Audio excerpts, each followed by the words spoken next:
around 7, my toothless brother and I, on long, boring taxi rides in Syria, would indulge in imperialistic fantasies of how we wanted to take over the country outside our windows. My parents would quickly crush these imperial conquests by warning, "Shh, you'll get taken by Secret Service if they hear you." The walls everywhere, we were told, could hear our revolutionary ideas and would send us to prison.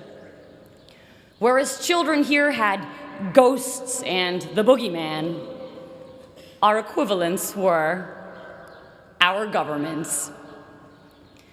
Fast forward to 2010. When I first got here, someone told me, if Harvard shut its gates, it could be its own country, just like the Vatican. As I've walked through this place every day for the past 4 years, I was struck by how true this idea was. I saw it everywhere. The Harvard nation. I saw it in the big and obvious things. We had our own version of the Statue of Liberty, the John Harvard statue, our own embassies, the Harvard clubs of Boston and London, a tax collection agency, the Harvard Alumni Association, and an endowment larger than more than half the world's countries' GDPs. We also had our own diplomatic passports. Nowhere did I see this more clearly than at US immigration at Boston Logan Airport. Whenever they saw I was coming from the Middle East, "What were you doing there? Why are you here? Why did God make you from the Middle East?" But I made sure I dressed like our overly proud Harvard dads, with Harvard hat, Harvard shirt, Harvard shorts, and Harvard underwear. And as soon as they saw I was a citizen of Harvard, "Oh, you go to Harvard? Surely you must not be a national security threat. Welcome to America."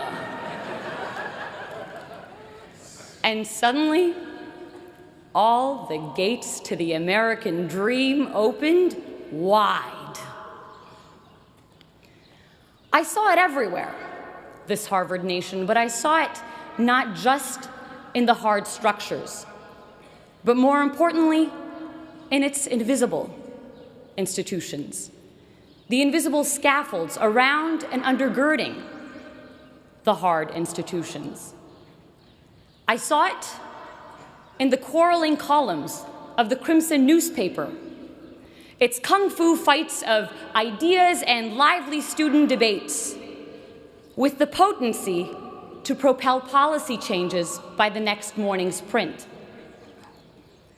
I saw it in our cluttered bulletin boards, bustling with life, with announcements of student-led conferences, Broadway-worthy shows, and dorm room projects turned World's Next Facebook, smothering each other for our cursory glimpse. A trivial detail, these cluttered boards that often slip notice. But where some saw papers, I saw passions, purpose, creativity. I saw a heartbeat of civic community's vivacity.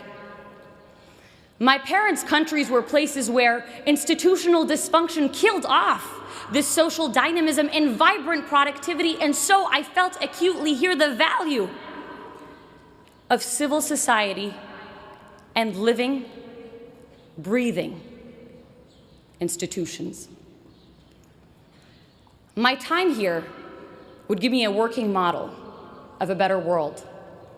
Not only that, but that sense of empowerment to initiate change. You see, with those spying walls still lurking in my memory that constrained the little Napoleons in my brother and me, you might imagine my shock when, in one of my first classes here, I suddenly found myself debating a president. So it's the 1990s. Our negotiations class professor set the stage. A war is about to break out between Ecuador and Peru. How will you stop it? I raised my hand to respond. Wait, Professor Shapiro stopped me. Tell the president what to do. And in walked the Ecuadorian president. In bringing the president to me, in having me speak to and question a shaper of history and experience the value he saw in my view, Harvard would make me feel I too could be him. I too had the power to shape history and not just be passively shaped by it. That sense of infinite possibility we have as children to think big and conquer great things was returned to me here. A less despotic version of it. But what seemed intractable problems of the world became opportunities for me, for us, to change things. You know, when I first got here, my name was Sarah. After Harvard, it would become, "Hey, Harvard!" with people stuffing 378 years, 5,000 acres of real estate, the entirety of Widener Library, and 32 heads of state all into my 5'6" self. Ridiculous as it is, there's a strange reality to it. Arab-American author Renda Jarrar pictures inhabiting a new place as running barefoot, the skin of our feet collecting sand and seeds and rocks and grass until we had shoes made of everything we'd picked up as we ran. And running through Harvard Yard over the past 4 years, the skin of our feet collecting a world of experiences. We each become this place in a strange way. Each of us picking up bits of people and history and ideas that changed the way we saw the world. Accumulations I hope we will continue to wear on our souls and leave a footprint of all the best we took from Harvard Yard on our new destinations. And that's why I am hopeful for the future.